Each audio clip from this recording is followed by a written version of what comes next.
everyone, welcome back to the Evermore YouTube channel. It's Chris back with my rant stroke thought of the day. Definitely a rant, this one. And as Bill Murray once said in that famous movie, well, it's Groundhog Day again. That's right, the Premier League clubs are putting letters in complaining about Newcastle United dealing with the Saudi Arabian League in terms of the impending transfer of Allan Saint-Maximin, probably transfer done by the time you watch this video.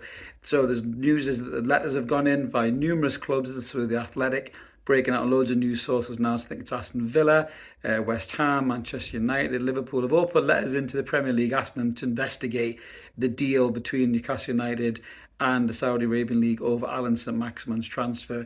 Now, the reason that they're asking to investigate this, that there's a rule apparently that you have to offer a true market value of the player, and they believe that this isn't accurately being done because of the close connection between the Saudi Arabian League and Newcastle United. So I'm just going to unpack that as much as I can. So Allan Saint-Maximin is going over to Saudi Arabia for anywhere between 25 and 30 million quid, I think. That is a going rate for a player of Allan Saint-Maximin's quality and age right now, to be honest with you. Had he be going to Juventus or Milan or back to France or something, nobody would batter a fucking eyelid at this price at all. They probably think we sold him quite cheap, but because he's going to the Saudi Arabian League, obviously they're looking at it with a bit more detail. Now, it's crazy, this whole thing, because if you look at the deals that have gone over to Saudi Arabia, most of the players are on free transfers.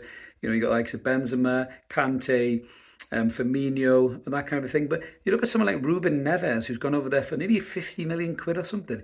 Is Ruben Neves really worth 15 million quid more than Allan Saint-Maximin? You've got to look at that market rate value and see, well, that is fair and square. But because it's Wolves, nobody's battering a fucking eyelid, nobody cares. And then you look at Jordan Henderson going from Liverpool. Liverpool want £12 million for this lad. He's 33 years old. His fucking legs have gone.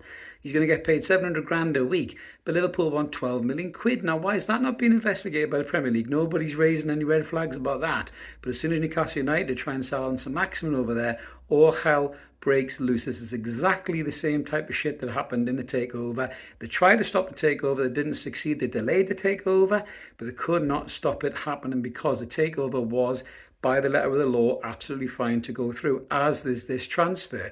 There will not be a problem for this transfer whatsoever. I don't think the letters will land on anybody's desk for any longer than a couple of minutes before they throw them in the bin and send an email back saying, thanks for your letter, but I'm sorry you can't do anything about it. And that'll be the end of that.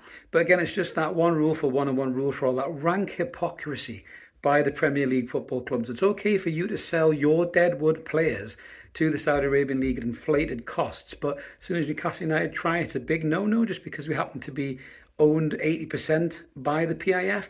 You know, Manchester United have got Saudi investment in their club, but nobody questioned it when Cristiano Ronaldo rocked up over there.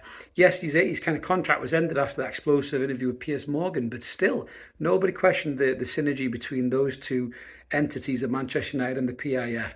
You know, the Saudi Arabian state is invested in loads of different clubs, and nobody seems to question that. They're invested in loads of different businesses all over the world. I mean, if you wanted to, for a direct comparison, Udinese owners own Watford Football Club, and there's been 60 transfer dealings between those two football clubs. Nobody's batted a fucking eyelid at that whatsoever.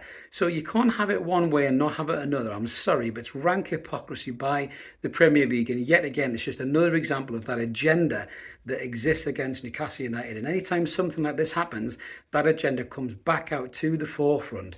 You know, for me, Allan Saint-Maximin for 30 million quid is a good value, is market rate value for a player of his capabilities. He's a match winner on his day. I think he's about 26 years old, so he's at the peak of his powers.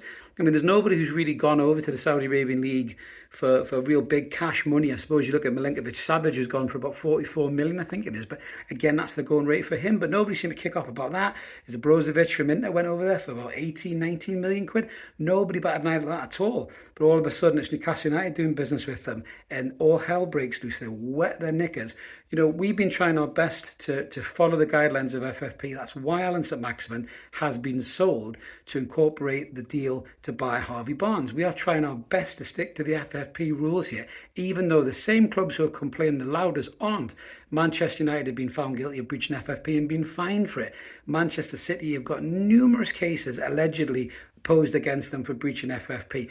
We haven't done that. We haven't breached FFP. We're following the guidelines because we know we're under scrutiny.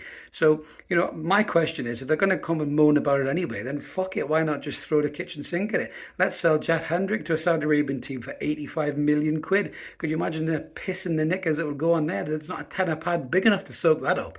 So we might as well just do it and fuck them. But for me, this is just boring now. It's the same old shit time and time again. If any more of our players go over Saudi Arabia, they'll be back doing it again and again and again.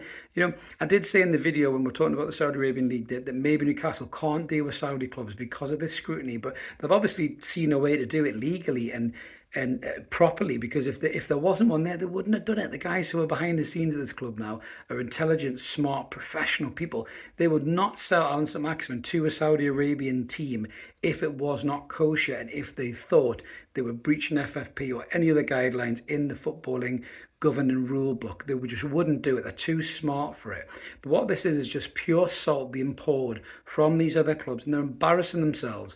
They'll put these letters in just like they did in the takeover, and they won't last 10 minutes on somebody's desk. They'll be thrown in the bin somewhere, and they'll just look pathetic like they always do. But this is just the kind of shit I think that we're going to have to put up with as a football club, for the following years that come, until maybe we'll get to the point where we're that successful and everybody just stops moaning about us. A bit like Manchester City. They still have their moments, people still moan about them, but it's very, very few and far between now because of how successful they are and how high profile they are for the Premier League across the world. But yeah, it really annoys me, this kind of shit, doesn't surprise me, but annoys me nonetheless. But I just thought I could jump and do a quick rant. If this is the kind of thing you like, please consider subscribing. We're over 4,200 subs now, so loads of room for you guys, loads of good stats and chats on the channel, as well as a live show every Monday with me and Mark at 10 o'clock, and the odd rant like the one you've just watched for whatever pisses me off in that particular week. So yeah, come and join us at Evermore. You won't regret it. Like the video if you can as well. Help get it on YouTube. Have a great day, whatever you're doing. Enjoy your pre-season, and we'll catch you later, everybody. Cheers. Bye-bye.